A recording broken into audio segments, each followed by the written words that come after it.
Dalam pembahasan kali ini, saya akan menjawab pertanyaan tentang mengapa kurikulum perlu berubah. Selamat pagi anak-anak.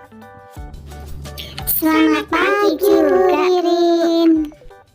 Ya Karel, ada apa? Sepertinya kamu memiliki pertanyaan. Iya Bu, saya ingin bertanya, emang kurikulum itu apa Bu? Saya sering mendengar ibu dan ayah membicarakannya. Baik Karel, Ibu jelaskan ya. Jadi kurikulum adalah seperangkat rencana dan pengaturan mengenai tujuan, isi, dan bahan pelajaran serta cara yang digunakan sebagai pedoman.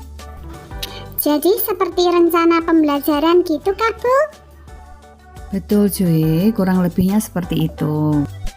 Tapi Bu, mengapa kurikulum selalu berubah? Iya, karena harus menyesuaikan dengan kebutuhan peserta didik dan perkembangan zaman. Kurikulum yang baik adalah kurikulum yang sesuai dengan zamannya dan terus dikembangkan atau diadaptasi sesuai dengan konteks dan karakteristik peserta didik demi membangun kompetensi sesuai dengan kebutuhan mereka kini dan masa depan.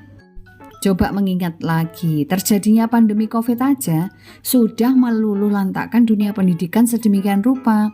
Guru kesulitan mengajar, murid kesulitan mengerjakan tugas, dan orang tua juga tak kalah pusing membantu putra-putri mereka belajar. Jadi kurikulum harus selalu berubah agar sesuai dengan perkembangan zaman. Apalagi masa sekarang ini, ilmu pengetahuan dan teknologi informasi terus berkembang semakin masif dan tak terkendali. Sedangkan untuk mewujudkannya, seluruh komponen masyarakat yaitu peran orang tua, masyarakat, dan sekolah harus menempatkan kebutuhan, pendapat, pengalaman, hasil belajar, serta kepentingan peserta didik sebagai pengembangan kurikulum. Karena kurikulum dirancang untuk kebutuhan peserta didik. Tanya Bu, kalau fungsi kurikulum itu apa Bu? Pertanyaan yang bagus sekali. Jadi fungsi kurikulum bagi kepala sekolah yaitu sebagai patokan pengawasan kepala sekolah, juga indikator keberhasilan pembelajaran.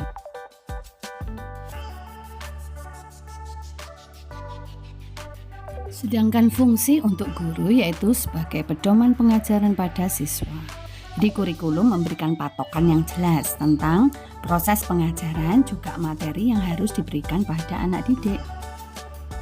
Sedangkan untuk siswa, kurikulum berfungsi sebagai acuan belajar. Jadi dengan adanya kurikulum, siswa bisa mengetahui materi apa saja yang harus dipelajari dan juga dipahami, sehingga siswa dapat mempersiapkan ujian dengan lebih baik. Sedangkan untuk masyarakat atau orang tua, kurikulum berfungsi sebagai pedoman dalam pengawasan siswa. Jadi pemahaman orang tua terhadap kurikulum itu dapat menentukan pola didik dan tercapainya keberhasilan kurikulum pendidikan sekolah pada seorang anak.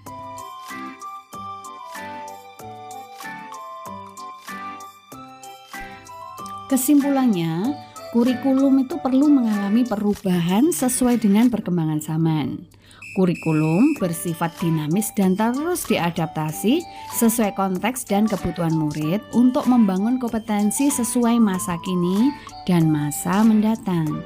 Kemudian kondisi lingkungan peserta didik itu dipertimbangkan dalam menyusun kurikulum satuan pendidikan.